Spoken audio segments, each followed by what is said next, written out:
Казанның ярдәм мәчетендә «Йөрәк белән күр һәм ишет» проекты старт алды.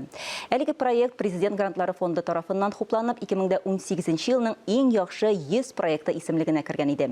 2020 елда проект социаль әһәмияте һәм актуальлылыгы белән грант ярдәме алды. Быелгы грант ярдәмгә бер дигән ярдәм булды.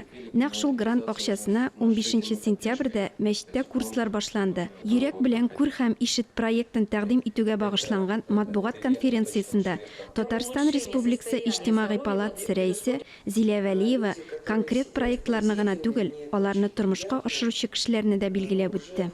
Сезнең шундый саваплы хезмәтегез алдында чыннан да зур рәхмәтләремне дә белдерәсем килә. Сезнең үрнәк бүтәннәргә дә шундый югары үрнәк булып торсын. Проект начар күрүчеләр өчен социаль реабилитациягә юнәлдерелгән. Аның кысаларында 6 төркем белем алачак. Аз күрүчеләр, гомумән күрмәүчеләр шундый гаиләләрне чакырып, аларга тернәкләндерү программасын тәкъдим итәбез. Курсларда катнашучылар Braille системасы буенча укырга, компьютер грамотасына өйрәнә, психологик тернәкләндерү уза, мәдәни программа һәм экскурсиялар, спорт чаралары, тирә-юнь мөхиттә ориентлашу, юридик ярдәмдә алачак. Мен Башкортстаннан булам, Өфөдән.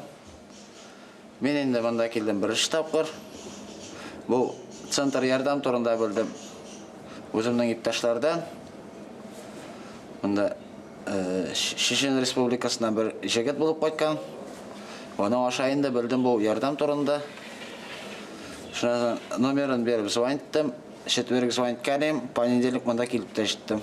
Курслар азагында һәр укучыга 5 китаптан торган Braille шрифты белән бастырылган дәреслек комплекты бирелә. Әлеге курслар 15 октябрьдә тәмамлана. Ләлә Зайнуллина, Ирек Хамидуллин, Татарстан яңалыклары.